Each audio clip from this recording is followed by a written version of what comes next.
المشاهدون الأفاضل، أسعد الله أوقاتكم أينما كنتم بكل خير. أحييكم وأقدم نشرة أخبار المساء وأستهلها بأبرز العناوين.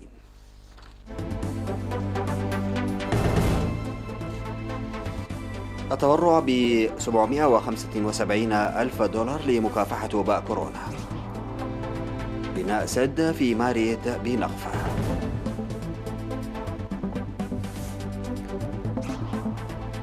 تواصل دعم المحتاجين في أعلى برعد ودك محره.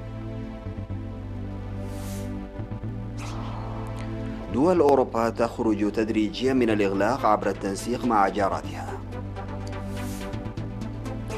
مينيابوليس تعلن تفكيك شرطة المدينة إثر مقتل جورج فلويد.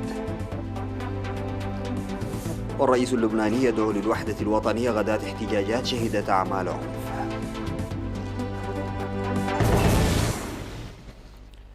السلام عليكم ورحمة الله. قدم الإريتريون المقيمون في كندا الأسبوع الماضي 125 ألف دولار لتصل جملة تبرعاتهم ل 775 ألف دولار كندي.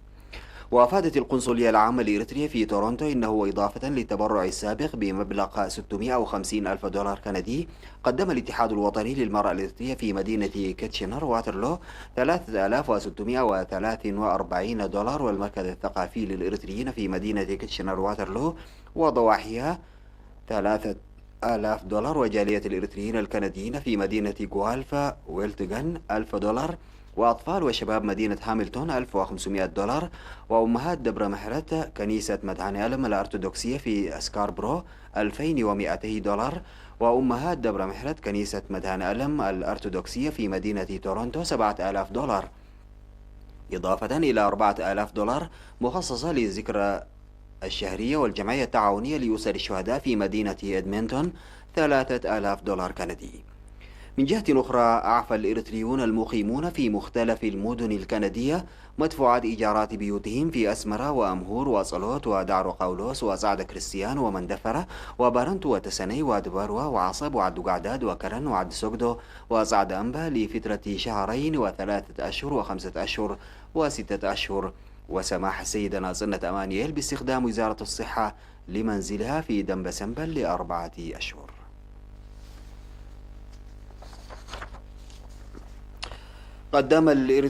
تجري أعمال بناء سد في ماريت بتكلفة 3 ملايين نقفة يسع 70 ألف متر مكعب من المياه.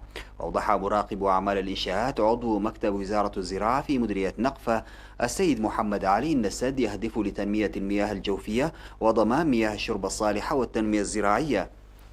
وقال إن المنطقة المشيد فيها السد ملائمة للتنمية الزراعية وخاصة فواكه المناخ المعتدل، داعيا المزارعين للقيام بالاستعدادات اللازمة لتحسين معيشتهم وسد متطلبات السوق.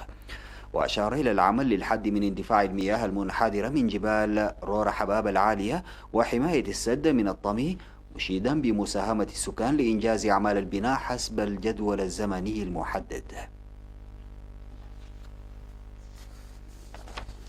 قدم سكان في على برعد بإقليم عنسبة ودك محارة بالإقليم الجنوبي مساعدات مالية وعينية للمحتاجين. وقدم سكان ضواحي حد شعدي 10595 نقفة و35 كنتالا من الذرة، وإدربة 55800 نقفة، وحليب منتل 16 كنتال من الذرة للأسر المحتاجة. في غضون ذلك، أعفى الأستاذ تولد مدهن تدلة المقيم في أمريكا مدفوعات إيجارات البيوت لفترة 3 أشهر لمنزله في الضاحية الرابعة بكرن، وأسرة محرة أب أمينة لشهرين في نفس الضاحية، والسيدة جويت قبر من ألمانيا لشهرين في الضاحية الخامسة. وقدمت جمعية سنيت أكثر من 72 ألف نقفة وتم توزيعها للمحتاجين في كورباريا بالذرة والسكر.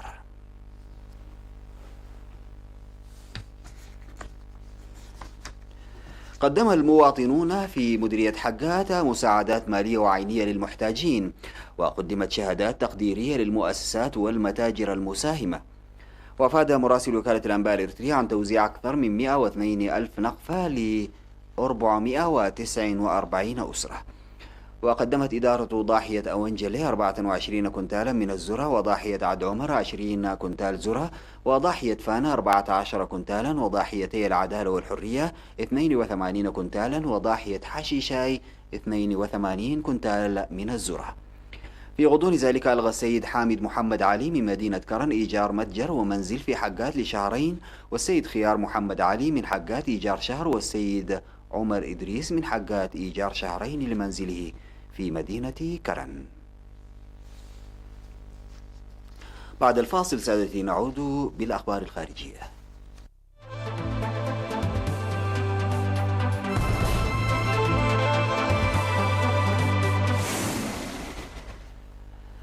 في الوقت الذي تخطط فيه المملكة المتحدة للمطالبة بإلزام ركاب وسائل النقل العام ارتداء الكمامات اعتبارا من 15 من يونيو الجاري للحد من انتشار فيروس كورونا المستجد، فإن فرنسا قررت إحياء 14 من يوليو الذكرى السنوية لعيدها الوطني هذا العام، لكن بتكريم موظفي الرعاية الصحية.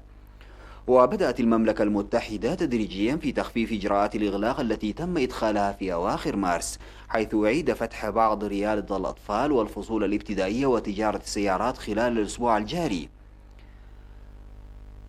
حيث أعلنت الرئاسة الفرنسية أن العرض العسكري التقليدي الذي يقام في جادة الشانزليزيه في باريس بمناسبة العيد الوطني الفرنسي في 14 من يوليو سيتم استبداله العام الحالي بحفل في ساحة الكونكورد امتثالا للمتطلبات الصحية. وقال الإليزيه في بيان تحصلت يورونيوز على نسخة منه إن هذا الاحتفال العسكري الذي سيتم فيه تكريم موظفي الرعاية الطبية سيتضمن عددا مقتضبا يبلغ 2000 مشارك ونحو 2500 مدعو وفق تدابير التباعد الاجتماعي.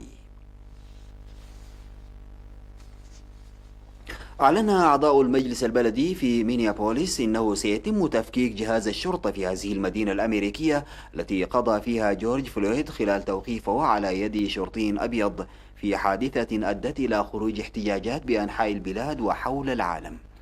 وأشارت رئيسة المجلس إلى أنها تعتزم تحويل الأموال المخصصة لميزانية شرطة المدينة إلى مشاريع تتعلق بالسكان. وأضافت أن مجلس المدينة يعتزم أيضا دراسة سبل استبدال جهاز الشرطة الحالي، وقالت إن فكرة عدم وجود قوة شرطة ليست مشروعا يمكن تنفيذه على المدى القصير. من جهتها قالت عضو المجلس ألوندرا كانو إن قرار تفكيك الجهاز اتخذ بالأغلبية الكافية لأعضاء المجلس، وهو ما سمح بتجنب الفيتو. وأضافت أن المجلس خلص إلى أن جهاز شرطة المدينة غير قابل للإصلاح، مؤكدة أنه سيتم إنهاء النظام الحالي للشرطة.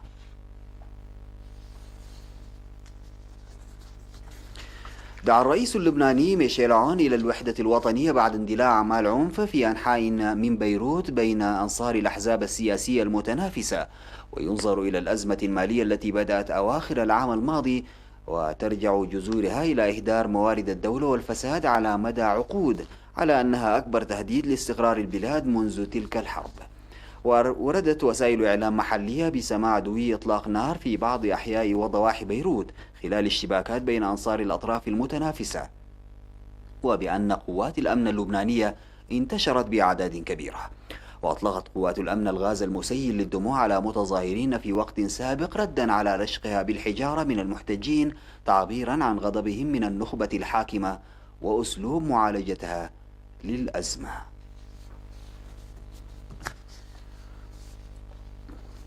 تقدمت العاصفة الاستوائية كريستوبال في خليج المكسيك واقتربت من سواحل لويزيانا وفق ما أفاد المركز الأمريكي للأعاصير. وكانت العاصفة المصحوبة برياح تصل سرعتها إلى 80 كيلومترا في الساعة على مسافة 145 كيلومترا جنوب نيو أورليانز، وتتقدم بسرعة 19 كيلومترا في الساعة. وأعلن الرئيس الأمريكي دونالد ترامب إنه سيوقع إعلان طوارئ، وهو إجراء يسمح باستعمال تمويلات فيدرالية. ويتوقع أن تضعف العاصفة مع اقترابها من أركنساس وميزوري. ورجحت الإدارة الوطنية لمراقبة المحيطات والغلاف الجوي أن موسم الأعاصير في 2020 سيكون أعلى من المستوى الطبيعي في المحيط الأطلسي، وتوقعت حصول بين 3 و6 أعاصير من الفئة الثالثة أو من فئة أعلى.